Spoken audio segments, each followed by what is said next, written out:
Hey guys, welcome back to another video, and today I'm going to review Marvel Zombies the animated series from Disney Plus and the MCU. After the Avengers are taken over by a zombie apocalypse, a desperate group of survivors discover the key to bringing an end to the superpowered undead, racing against dystopian landscape and risking an life into their world. I was excited for this show. It was a cool concept. I really dug the What If episode. It was one of the better episodes to come out of that show. So I was actually really excited to watch this. I was kind of shocked that this show was MA15 plus. As soon as I saw it, I was kind of shocked that it had that high of a rating. So I was curious about it. And it made me more excited for an MCU horror project within the MCU. The animation in this show is really good. It is the same as What If, which I'm not a huge fan of that animation style, but it kind of needed to be the same because that's what it was in the What If. And it's a continuation from that. So they kind of had to do that. And this is a sequel to that What If episode. So, it's not like the What If is one thing and then the Marvel Zombies is another thing, but based around that same thing. No, it's a direct sequel. This to me is what Doomsday needs to feel like. Because it's an epic crossover between all the characters that have been introduced in the multiverse saga, like seeing Yelena and Red Guardian, Miss Marvel, Kate Bishop, Riri Williams, and Spider-Man, Ant-Man, and all these different characters. It's really, really cool seeing how seeing all those characters interact. So I feel like that this is what we're going to get from Doomsday, but with more beloved characters. Like the X-Men, like the New Avengers, and Sam Wilson and Thor and all that. The fact that this is our first show seeing the Young Avengers is kind of insulting because they've been building up the Young Avengers ever since WandaVision at the start of the Multiverse Saga. So, and we've got all these kids introduced, and our only thing of seeing them, like officially, is in Marvel Zombies. Like, I'm not talking about the Disney cruise because I know we got that scene between America Chavez and Riri Williams and Cassie Lang, but like that to me is apparently is connected, but like it can't be connected because not everyone has been on that cruise. So, it's just one of those things. So, the crazy thing is that, like, they've been building the Young Avengers ever since the beginnings of the Multiverse Saga, and then till now, they were finally actually seeing that. Because, like, we saw Miss Marvel recruiting Kate Bishop at the end of the Marvels. We saw the whole thing in Daredevil Born Again where Matt Murdock's talking to Miss Marvel's father, going like, oh, my daughter is visiting some friends, and we're like, oh, the Young Avengers, but after that we haven't seen them on screen until this. So that's kind of crazy to me. It was cool seeing the Young Avengers interact with each other. I wasn't a huge fan of Ironheart in Black Panther 2, and I mean, she was good, but she was kind of turned me off in the first episode because she was kind of rude to Kate in the first episode. She is kind of unlikable as a character. I am going to watch the Ironheart show, but I'm not excited to watch it because something about Riri as a character is very of a rude character. She's not funny, she's just someone that be's rude just for the sake of being rude. So that's kind of, I'm not excited to watch that show, but I am going to go into it with an open mind. I was kind of shocked that they killed Kate that early. Like, if anything, I wanted Ironheart to get killed off because I can't stand Riri Williams as a character within the MCU because there's just something about her attitude that's just like, why are you doing that? This is ridiculous. So, but they kill both of them off, and we have Ms. Marvel, which I'm like, good, a character that I actually care about, Ms. Marvel, because ever since the Marvel Avengers game, like, Marvel has been pretty confident in Ms. Marvel with the Avengers game, with the Ms. Marvel show, with the Marvels, and with this. Another thing that is also kind of insulting is the fact that this is the first look at Blade in the MCU. Because they can't figure out where to fit him within the multiverse saga unless you are Wesley Snipes in Deadpool and Wolverine. It's kind of crazy that Mahershala Ali has only gotten Marvel Zombies to be Blade. That is crazy to me. I feel like that in the beginning, in around the end of episode 2, when the gang find Namor, I felt like I cared more than the first episode. And that might just because that they're actually tying the MCU together more, which I really like about this show.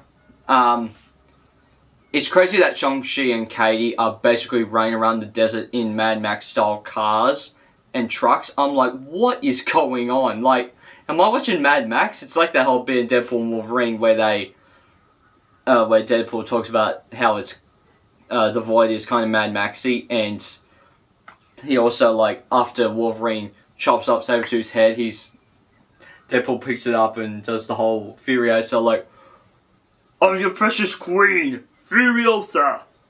Like, that's just like, oh my god, what is going on? I like how this feels a version of Infinity War. Like, Shang-Chi, Katie, and Jimmy Woo meet up with Ms. Marvel, Yelena, Blade, and Red Guardian. It felt like when Iron Man, Spider-Man, and Doctor Strange met the Guardians in Infinity War. And the interactions that come with those characters being together is actually very, very cool and very funny. I'm like, since when can Katie use the 10 rings?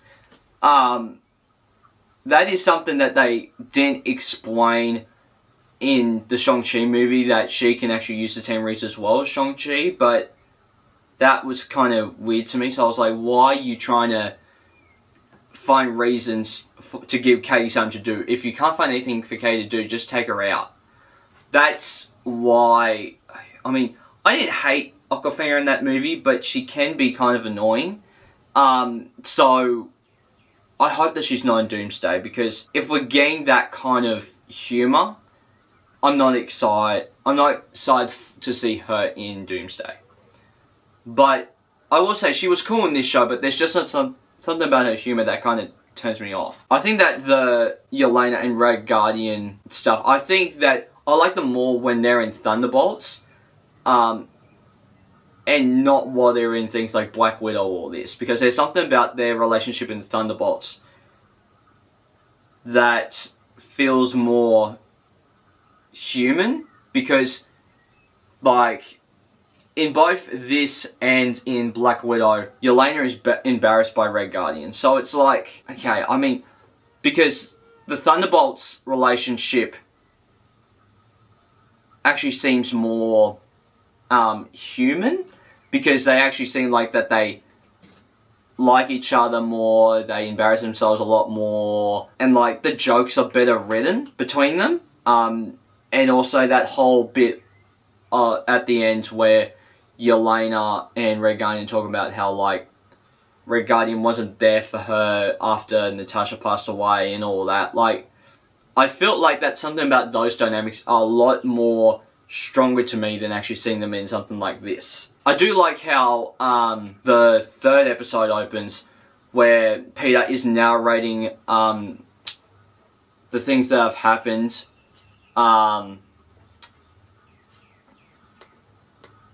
in the 5 years ago bit, and I love how they didn't make Black Panther speak in that sequence. I love how effective it is, because he doesn't talk, and we all know that Chadwick passed away, which makes it even more effective to me. It makes me really upset that they don't make a deal with Sony to use Tom Holland to voice Spider-Man in What If, in this, and that type of stuff, because it doesn't really matter if it's another universe. You need to use Tom Holland because these shows, especially this show and What If, they use all the actors from the movies to play their respective variants. So it's one of those things where I'm like, okay, and that's no offense to the guy that does the voice actor for Spider-Man in this show or What If or Marvel Zombies, but there's something about hearing Tom Holland do Spider-Man that makes us go like, oh, that's the MCU version of Spider-Man, or at least a variant. Which, it's not something that annoys me, it just kind of irks me because I'm like, oh, everything is the same MCU continuity, but it just feels like that Tom Holland, that Spider-Man in the animated series are from a different universe, which everything else is our MCU, if that makes sense. Since when was Wanda the Queen of Sokovia? Because, like, they had that twist of her being a zombie, which did scare me. But there was something about Valkyrie going like, oh, the Queen of Sokovia. I was like, what? Like, it took a while because they didn't say Scarlet Witch or Wanda. They just said Queen of Sokovia. And I was like, what? I was like, Sokovia, they exist in the MCU. Who's Sokovian? And then I was like, oh, yeah, Scarlet Witch. But that's something that wasn't explained either. I was like, where'd you get that from? I will say, I did like seeing Thor whoop Wanda's butt, because when you first see him, he is like worse than he was in Endgame. He's sitting down, he's grump, he's upset, he doesn't get up, and when he finally gets up, he actually whoops Scarlet Witch's butt. So I actually really, really likes that. I thought that was cool, and obviously him saying to Kamala, like Kamala going like, "Oh, you're not gonna come with us? You're an Avenger," and he just kind of turns to Kamala and goes like, "No, you are an Avenger." It reminds me a lot of how Tony did that to Peter in Infinity War. He did the whole like, "Alright, kid, you are an Avenger now." I thought that was so cool. I was like, wow, like, the Avengers passing it on to the younger generation, that's really cool. The fact that Bruce is now basically the god of stories with powers, I don't see Hulk being that kind of character in the MCU. So it kind of does make me put in a different mindset that this is a different universe. That scene between Shang-Chi and Ms. Marvel kind of makes me excited to see them next year in Avengers Doomsday. And I will say the action set piece at the end makes me excited to see the action set pieces what they're going to do in Doomsday next year. Where you have like, because you're going to have the new Avengers, same Avengers, the X-Men, and the Wakandans all fighting, because you have the relationships with them within the MCU. The same thing with this, because you've been following them in like What If and this, you have those relationships with those characters. And what a crazy cliffhanger of that we probably won't get to see, of Kamala going back to her universe with Riri and Kate Bishop. And she gets flashes of people with their zombie forms. And that's kind of scary to me. I am going to give Marvel Zombies 4 out of 5 stars. I'm not a huge fan of the animation stuff that Marvel's been pointing out. I mean, I like them more than I think I do, but